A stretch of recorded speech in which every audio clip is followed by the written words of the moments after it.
देते हैं कि उत्तराखंड पुलिस की जो ये चार धाम यात्रा जो है 2025 की विशेष तैयारियां जो हैं पिछले हम यात्रा के जस्ट ख़त्म होने के बाद में हम उसको किए जा रहे हैं और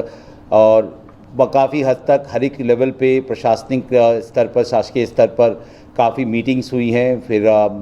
सारे ज़िलों का रेंज स्तर पर कोऑर्डिनेशन हुआ है। फिर अपने जो हमारे सिस्टर्स विंग्स हैं, जैसे हमारा ट्रैफिक डिपार्टमेंट है, हमारा फायर सर्विस है, हमारी SDRF है, उनके भी जो हेड्स हैं उनके साथ भी पूरा समन्वय किया गया है ताकि इस बार की जो चारधाम यात्रा है वो बहुत ज़्यादा अच्छी हो, सुखद हो, सुरक्षित हो और यात्री जो यहाँ पे आए एक सुखद अनुभव लेके आए। तो इस क्रम में जो यात्रा की सुगमता के लिए हम लोगों ने जो व्यवस्थाएं की हैं उसमें मैं आपको बता देता हूं कि इस यात्रा में हमने इस बार दो नए प्रयोग किए हैं। एक प्रयोग है जो हमने अपने रेंज लेवल पे एक डेडिकेटेड चारधाम यात्रा सेल उसको हमने यहाँ पे सृजित किया है रेंज कार्यालय में, जिसमें हमारे एक उसके जो हेड जो होंगे वो एडिशनल SP रैंक के अधिक, बाकी हमारा जो पुलिसकर्मी वर्ग होगा वो यहाँ पे डिप्लॉय रहेंगे और वो जो है वो 24/7 इसमें काम करेंगे। कोई भी समस्या यात्रा से रिलेटेड, ट्रैफिक से रिलेटेड या फिर कहीं पे कोई ऐसी कोई सिचुएशन है जहाँ पे हम लोगों को रूट को डाइवर्ट करना है या बारिश में अगर कहीं रोड ब्लॉक है उसके लिए, या फिर यात्रियों की यातायात भीड़ धामों में हो रही है उसके मैनेजमेंट के लिए तत्काल रूप से ये कंट्रोल कमांड सेंटर जो बनाया गया है डेडिकेटेड यात्रा सेल वो हमेशा काम करता रहेगा। दूसरी प्रयोग किया है कि आप जैसा जानते हैं कि हमारे चार श्री धाम हैं जिसके चार अलग अलग रूट्स हैं। अगर हम श्री यमुनोत्री धाम और गंगोत्री धाम का रूट देखें तो उसके रूट्स पे और जो श्री केदारनाथ और श्री बद्रीनाथ का रूट है उसके रूट पे हम लोगों ने इस बार एक ऐसी व्यवस्था की है कि संपूर्ण जितने भी रूट्स हैं हमारे चारों धाम के लिए उसको विभिन्न सेक्टर्स में बांटा है और इसके अंदर में हमने इसके जो सेक्टर्स जो बांटे गए हैं उसमें जो 15 सुपर जोन्स में इसको डिवाइड किया गया है जिसको कमांड करेंगे हमारे एडिशनल SPs रैंक के अधिकारी या फिर सीनियर डिप्टी SP रैंक्स के अधिकारी जो है वो सुपर जोनल हेड होंगे। 41 जोन्स में इसको विभाजित किया गया है जिसमें हमारे senior inspector, sub inspector ranks के ऑफिसर्स रहेंगे और 137 सेक्टर्स में हमने इसको पूरा डिवाइड किया है। तो इसका मैं आपको शॉर्ट में ये बता दूं कि संपूर्ण यात्रा को जैसे रूट्स हैं उसको हमने टेंटेटिवली 10 to 15 किलोमीटर्स में इसको हमने बांटा है, जिसमें इस बार ये प्रयोग किया जाएगा कि हमारे वहाँ पे एक बाइक्स रिलेटेड पेट्रोलिंग होगी। वो बीट बनाया गया है 10-10 किलोमीटर का वहाँ पर, जिसमें एक हमारे पुलिसकर्मी होंगे, वायरलेस से लैस होंगे, सारी उनके पास में फर्स्ट एड की भी व्यवस्था रहेगी, साथ साथ उनके पास में कम्युनिकेशन सेट रहेगा, किस तरीके से ट्रैफिक को मैनेज करना है, हिल्स में मैनेज करना है, किस तरीके से उनकी प्रॉपर लाइनिंग करनी है, डाइवर्जन करना है। अगर किसी को कोई आपात स्थिति में अगर किसी भी तरीके की अगर सिचुएशंस आती हैं तो उसमें किस तरीके से फ़ौरन उनको मदद पहुंचे, क्योंकि उनका कंट्रोल सीधे हमारे डिस्ट्रिक्ट हेडक्वार्टर्स और डिस्ट्रिक्ट हेडक्वार्टर्स से थ्रू हमारी यात्रा सेल में रहेगा। तो तदनुसार वहाँ पे हम सारी मदद वहाँ पे पहुँचा सकेंगे और काफ़ी जो प्रॉब्लम्स आती हैं कहीं पे अगर होल्डिंग एरियाज़ हैं, अगर जैसा कि आप विदित होंगे कि इस बार पिछले कई सालों से एक ट्रेंड हो रहा है कि हमेशा यहाँ पे यात्रियों की संख्या श्री धामों में हमेशा बढ़ती रही है। तो इस बार भी हम एक्सपेक्ट कर रहे हैं कि पिछले दफ़ा से भी इसमें और ज़्यादा तीर्थालु यहाँ पर आएंगे, तो उनको किस तरीके से अच्छे सुगम तरीके से उनकी यात्रा हो। और अगर वहाँ पर श्री धामों में अगर कोई भीड़ होती है और अगर हमें नीचे अगर मैसेज आता है कि हमें कहीं पे एक होल्डिंग करनी है, हमें जितने यात्री हैं वो थोड़ा सा उनको होल्ड करके फिर उनको आगे बढ़ाना है, तो इसमें भी ये जो अधिकारी जो ये बीट लेवल पे जो नियुक्त होंगे इसमें तत्काल अपने कंट्रोल रूम के माध्यम से ये हमें सूचित करेंगे और सब वो वैसी व्यवस्थाएं बनाई जाएंगी। अब होल्डिंग एरियाज़ किए थे, वहाँ पे कुछ शिकायतें ऐसी आई थी कि एक ऐसी जगह पे होल्डिंग एरिया बन गया था जहाँ पर कुछ सुविधाओं की कमी थी, तो उसको पूरा हमारे एसएसपीज़ ने, एसएसपी देहरादून ने, क्योंकि इनका मेनली जो फोकस एरिया रजिस्ट्रेशंस का है वो आपका विकास नगर और हरिद्वार और ऋषिकेश, ये तीनों जो एरियाज़ हैं वो बेसिकली रजिस्ट्रेशन एरियाज़ हैं। तो यहाँ पे प्रॉपर होल्डिंग फैसिलिटीज़ बनाई गई हैं। साथ साथ कंसर्निंग जितने भी जनपद प्रभारी हैं वहाँ पे उन्होंने विज़िट भी कर लिया है। जैसे अभी वीडियो कॉन्फ्रेंस में एसएसपी हरिद्वार ने भी अवगत कराया कि उनके वहाँ पे जो रजिस्ट्रेशन सेंटर्स हैं और होल्डिंग एरियाज़ हैं वहाँ पर सारी व्यवस्थाएं कर ली गई हैं। विशेषकर जो भी पब्लिक की यूटिलिटीज़ हैं वो फैसिलिटीज़ को ठीक कर लिया गया है, और साथ साथ उसका जो मैनेजमेंट है, काउंटर्स भी जो किस तरीके से रेगुलेशंस होगा उसको कर लिया गया है। सिमिलरली एसएसपी देहरादून ने भी एक एक्सरसाइज कर ली है। ऋषिकेश में भी इन्होंने कल अपना विज़िट किया है, वहाँ पे भी फोर्स को ब्रीफ किया है। इन्होंने भी होल्डिंग एरिया रजिस्ट्रेशन सेंटर का विज़िट किया है।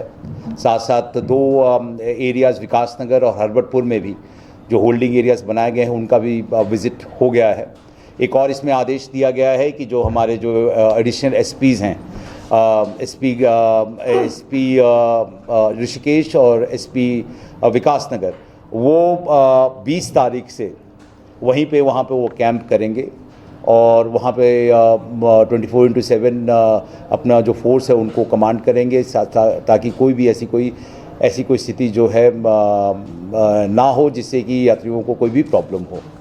फोर्स का इसमें डिप्लॉयमेंट हुआ है। इसमें लगभग मैं फोर्स बता दूं आपका जो इसमें डिप्लॉय होगा, इसमें 24 डिप्टी एसपी रैंक के अधिकारियों को डिप्लॉय किया गया है। 66 इंस्पेक्टर रैंक्स के अधिकारी हैं, 366 एसआईज हैं, 615 हेड कांस्टेबल, 1222 कांस्टेबल्स, 208 महिला कांस्टेबल्स, 926 होमगार्ड्स और 1000 के लगभग पीआरडी के जवान हमने इसमें डिप्लॉय किया है। उसमें इसके साथ साथ 9 कंपनी पीएसी और 26 सब टीम एसडीआरएफ, क्योंकि आप ये जानते हैं कि यात्रा के दौरान में भी हमारा मानसून सीज़न भी आता है, तो इसमें कभी रोड ब्लॉक होती है और कभी कोई भी ऐसी आपदा की सिचुएशन आती है। इसको पहले ही से केटर करते हुए 26 टीमें हमने एसडीआरएफ की डिप्लॉय की गई हैं। बाकी जो पार्किंग व्यवस्था है और ट्रैफिक व्यवस्था है, मैं रिक्वेस्ट करूंगा आईजी डायरेक्टर साहब से। बेसिकली टोटल जो हमारा सुरक्षित चारधाम यात्रा के संबंध में हमारे आईजी साहब ने आपको ब्रीफ कर दिया है, और इसमें जो है इस बार एक इन्वॉल्वमेंट ट्रैफिक डायरेक्टरेट का भी पुलिस महानिदेशक महोदय के जो है फोर्स के रूप में या मददगार के रूप में काम करें। तो इस संबंध में क्योंकि इम्प्लीमेंटेशन का जो काम है वो डिस्ट्रिक्ट लेवल से होना है, इस बार हम लोगों ने ट्रैफिक डायरेक्टर के स्तर पर, मेरे स्तर पर जो भी हमारे जो ट्रैफिक प्लान है इन और आउट, जो हमारा हरिद्वार से लेके देहरादून से उनकी रेती से जो हमारी एंट्रीज होती है, और ऊपर के जो हमारे 3 डिस्ट्रिक्ट्स जो मेन हमारे आते हैं, तो उनमें उनका जो डाइवर्जन का प्लान है और कहाँ इन्होंने होल्डिंग एरियाज़ बनाए हैं, कहाँ पर इनका जो है जैसे कुछ यातायात के डाइवर्जन से संबंधित नए उन्होंने रूट्स वगैरह डेवलप किए हैं। तो इसमें जैसे मैंने देहरादून और हरिद्वार में खुद विजिट किया एक पॉइंट पे जाके, तो ये कोऑर्डिनेशन हमारा डिस्ट्रिक्ट लेवल के अधिकारी एसएसपीज़ के माध्यम से ही होना है, जिसमें हमारे ट्रैफिक के भी कंपोनेंट रहता है। तो ये सारी चीज़ें हमने चिन्हित की है, और अब हम जो ऊपर के जो 3 डिस्ट्रिक्ट्स हैं उनमें भी हम आने वाले 5-7 दिन में हम अपना विजिट कर लेंगे, हमारी टीम जाएगी, और वो जो इन्होंने डिस्ट्रिक्ट लेवल से जो इन्होंने जो प्लान्स दिए हैं उनका वेरिफिकेशन और डिप्लॉयमेंट, और उनमें जो इनके डिमांड्स आएंगे ट्रैफिक के जो हमारे पर्सनल्स का, तो वो हम जो इक्विपमेंट्स और उसका फुलफिलमेंट करेंगे। बेसिकली हमारा 4 धाम गढ़वाल से संबंधित है, और हम कुमाऊं से ही उसमें जो कोर्स वगैरह दे पाएंगे। इस बार एक जो जैसे आपने बताया था, एक बड़ी अच्छी बात रही कि चारधाम यात्रा है, ये इसको सुचारू रूप से चलाने के लिए बेसिकली यातायात पर ही, यातायात ही आप कहेंगे, जिसमें ह्यूमन ट्रैफिक और व्हीकल ट्रैफिक है। तो इस बार जो पिछले बारों के अनुभव के हिसाब से विकास नगर जो आपका यमुनोत्री मार्ग है, उसमें भी स्ट्रेंथन करने के लिए आप लोगों ने रिक्वेस्ट की थी, तो उसमें और गंगोत्री मार्ग जो आपका है और सारे दामों में तो अलग अलग से एडिशनल एसपी और सीओज रैंक के अधिकारी को देके स्ट्रेंथन किया गया है। दूसरा, जैसे आपने पहली बार जो सेक्टर की व्यवस्था की है, तो उसमें भी जो कंपोनेंट रहेगा वो मिक्स रहेगा, ट्रैफिक का भी रहेगा और जो आपके मोबाइल जो हमारा वो रहेगा, फोर्स रहेगा मोटरसाइकिलों में, तो कोशिश करेंगे कि जो आप लोग डिमांड करेंगे तो हम ट्रैफिक की तरफ से भी उसको ज़्यादा से ज़्यादा देने की कोशिश करेंगे। दूसरा, जो होल्डिंग एरियाज़ है और जो दुर्घटना बाहुल्य जो क्षेत्र है, जहाँ पर पिछले बारों में बोटल नेक्स वगैरह है, तो उनको भी चिन्हित करके हमने मतलब जो उसको भी पास ऑन शासन लेवल पर कर दिया। जो हमारे स्तर पर हो रहा है वो हम कर रहे हैं और अभी से हम विभागों से कोऑर्डिनेट करके जो भी यदि उसमें सुधारात्मक कार्रवाई विभागों से कर रहे हैं, तो वो भी हम लोगों ने अपने PSU लेवल से पास ऑन शासन को कर दिया है। तो जो विभाग है वो उसको देखेंगे, करेंगे और हमारे सारे जितने अधिकारी हैं उनको भी ये डायरेक्ट कर दिया गया है कि आप लोग भी मतलब एक प्रोएक्टिव रोल करके आप लोग जो है उसको इंश्योर कराएंगे, क्योंकि अल्टीमेटली व्यवस्था अल्टीमेटली पुलिस पे आती है। तो ये सारी चीज़ें हैं और आशा है कि इस बार जो है बड़ी अच्छी जो हमारी चारधाम यात्रा जो है शुरू होकर संपन्न होगी। आपकी इस पर क्या राय है, हमें कमेंट कर जरूर बताएं। इसके साथ ही आप हमारे YouTube चैनल को सब्सक्राइब कीजिए। आप हमें Facebook, Instagram, Twitter पर फॉलो भी कर सकते हैं और संवाद 365 के साथ एक क्लिक में जुड़ने के लिए डाउनलोड कीजिए संवाद 365 ऐप।